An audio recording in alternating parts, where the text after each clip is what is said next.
This season may be quite disappointing for the New York Rangers, but there is definitely reason to have hope that this team can get back on track if they can start to develop their prospects better. And the Rangers have one very, very high tier prospect, and that is Gabe Perreault, who is expected to sign his entry level contract at some point in the near future. So in today's video, we're going to talk about Gabe Perreault, kind of the amazing college season he's been having with Boston College. We'll kind of talk about how he's been developing as a prospect, when the soonest we could possibly see him in pro hockey, and also with the New York Rangers. So let's get right into it today, and we'll be talking about Gabe Perreault, the top New York Rangers prospect who right now is playing in the NCAA hockey tournament with his obviously Boston College team, alongside another New York Rangers prospect who does play for Boston College in defenseman Drew Fortescue. He is a former third-round pick, but is looking like a very, very good prospect. He also was a teammate with Gabe at the last two U20 World Junior Championships, where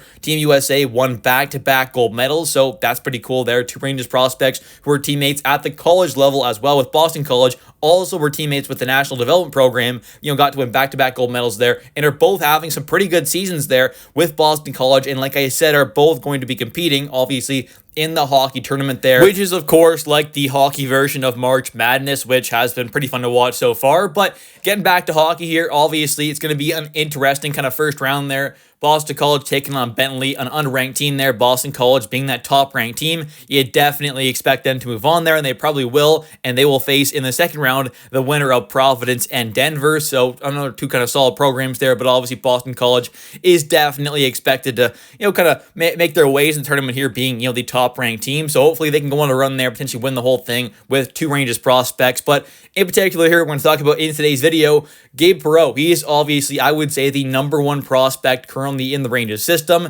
You could kind of argue a guy like maybe Brendan Othmann potentially, but at this point there, we're starting to see Brendan Othmann more at the NHL level, and obviously I think Gabe has, I would say, a higher ceiling. Maybe the higher floor is definitely with, a guy like Othmann there, but I think the ceiling is for sure on Gabe Perreault's side there. I think he truly has that kind of, 100-point kind of upside there if he hits his potential. Now, that's kind of the big question mark there. Can the Rangers actually develop this guy into being that true kind of high-end superstar at the NHL level? That's kind of the question mark there, because he very well could end up just being a, solid middle six forward at the NHL level for years to come, or he could be that true superstar level kind of guy, which I definitely think he has the potential to be. I mean, I'm not saying he's going to be that, but I just think he does have that kind of talent. We have seen it with a lot of guys who the Rangers have drafted there, and it seems like they have all this talent in the world, and it doesn't end up working out there because this team has done a very poor job at developing prospects and young players into being kind of what they can kind of potentially be and kind of hit their potential. The Rangers have not been able to do that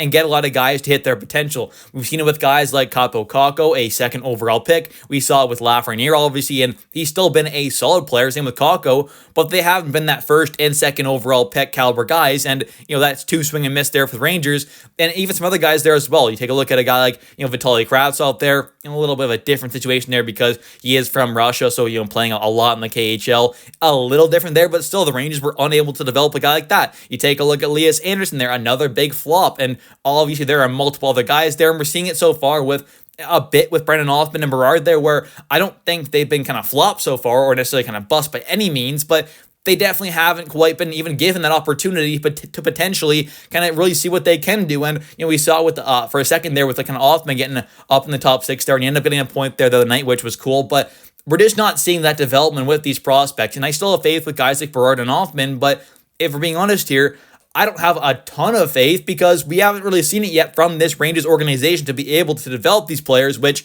I think Berard, Othmann, Perreault, Fortescue, a lot of these guys have so much potential, but can the Rangers actually get it out of them? That's kind of the question that has been the biggest issue, I would say, with this team, and one of the reasons why, they have not been able to truly get over the hump there, because if you can have these young prospects, these young players like an Othmann, a Berard, a Perreault, a Fortescue, playing at a high level there, on these cheap entry-level contracts. I mean, take a look at a team like Dallas. They've been able to compete with guys like Thomas Harley and Wyatt Johnston on these cheap entry-level contracts, even Logan Stankoven. Obviously, he's dealt now over to Carolina, but there are a lot of guys who, Dallas has been able to kind of have coming up through their system who have these kind of big roles on their team and are pretty impactful players. but they're on these entry-level contracts making less than $1 million, so they don't cost really anything against the cap there, right? It's pretty much like a league minimum contract that they're having, being a really kind of impactful player. So I think that's one area that this Rangers team absolutely must take steps up in. And if they can develop a guy like Gabe Perreault, we could have a true kind of on 100-point kind of player on our hands here who, could be on an entry-level contract. Now, I'm not saying he's going to hit this 100-point kind of mark here on that ELC, but he could at least potentially be a very impactful player, for 3 seasons there on that cheap entry-level contract. But he obviously has to, hit that potential there and kind of make it to that mark there before he is, obviously making that big money. And it's not necessarily about, just developing him in those kind of first 3 years there with his entry-level contract, but it's just about having these guys on cheaper contracts because they are young and they're on their entry-level contracts or just about to sign their next deal, their second deal there where they want that kind of cheaper bridge deal. You need to have those guys kind of taking those big steps forward, and we just have not seen that from many Rangers prospects. And whether it's a fault of the prospects, sure, some circumstances you could say that, but I think there's a pretty clear issue here with developing prospects and young players in this Rangers organization, which we have seen it with so many guys like Kravtsov, like Elias Anderson, like Lafreniere, Kakko, a bit with Hoffman now. So I think we definitely need to see some of these young guys get more of an opportunity and really kind of take steps in their game because, a guy like Hoffman and Bird, I think they have a lot more to bring to this team, but we're just not seeing it because the Rangers aren't really developing them in the right way and aren't giving them that opportunity to really kind of improve themselves. So hopefully we can see things start to change a little bit over the next coming seasons here with a lot of young talented prospects like a Noah Laba, a Sikora, a Gabe Perreault, obviously, a Drew Fortescue, a Jackson Dorrington. I mean, there are a lot of really talented prospects coming up over the coming seasons here, especially even for next training camp here, for the 2025-2026 season here. We're going to see a lot of talented prospects be in the mix for some potential kind of roster spots, maybe, to at least have that somewhat of an opportunity to compete there. So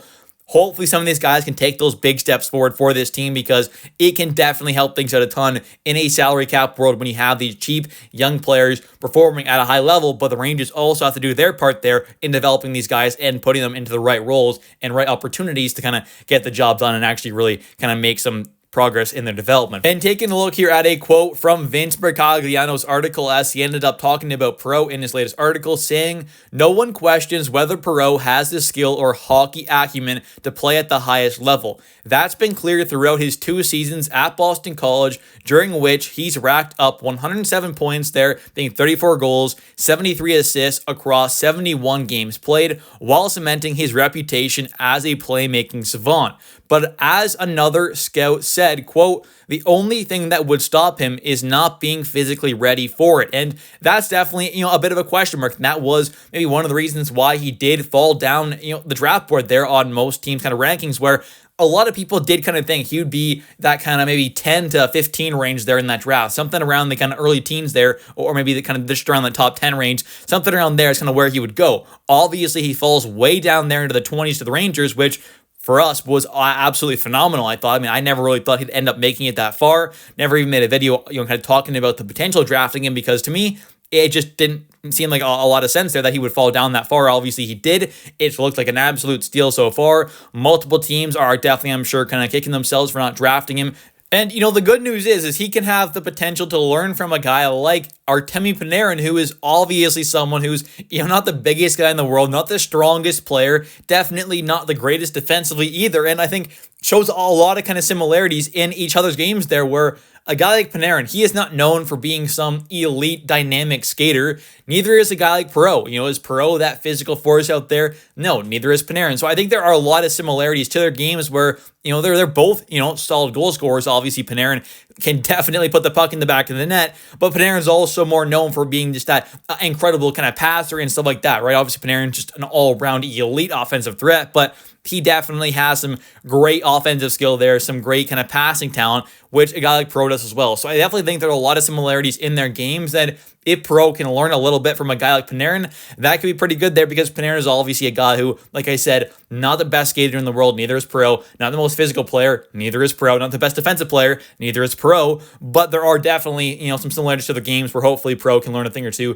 from a guy like Panarin, who's obviously a true superstar in the NHL. But carrying on, though, and taking a look at another quote here, this time from the head coach of, Boston College there being Greg Brown, as he ended up saying, quote, He's been diligent in his weight training, BC head coach Greg Brown said by phone last week. Quote, he's not a bigger guy, so he's going to have to be strong to be able to go through the rigors of pro hockey. He works hard at it. For an undersized player, you don't have to be a bodybuilder, but you do want to have strength to be able to compete against men in pro hockey. And, like I said, Panarin is a guy who obviously has somewhat of a similar kind of, build, just personally, like a body-wise, to a guy like Perreault there, where they're not these huge kind of 6'3", 220-pound guys out there who are just absolute monsters, right? They're just, average-sized guys, you could say, and they're obviously very, very talented players, and you don't have to be this absolutely kind of huge guy out there on the ice to really kind of compete. Obviously,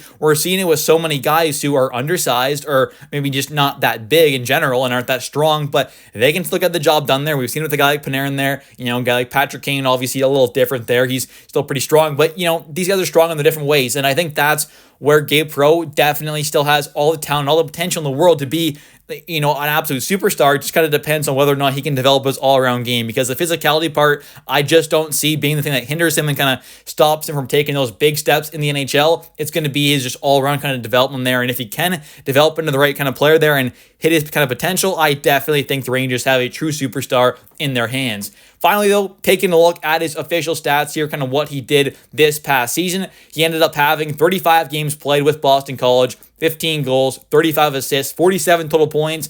Last season there had 36 games played, 60 points. So a bit of a drop-off offensively, but still had an absolutely phenomenal season there and had back-to-back 7 games played, 3 goals, 7 assists, 10-point performances in back-to-back gold medal winning kind of tournaments there as well with Team USA at the U20 World Juniors. So he's been a pretty great player over the last while in hockey in general there. He's had a lot of success and is definitely going to hopefully be a very impactful player at the NHL level for the New York Rangers at some point as early as next season.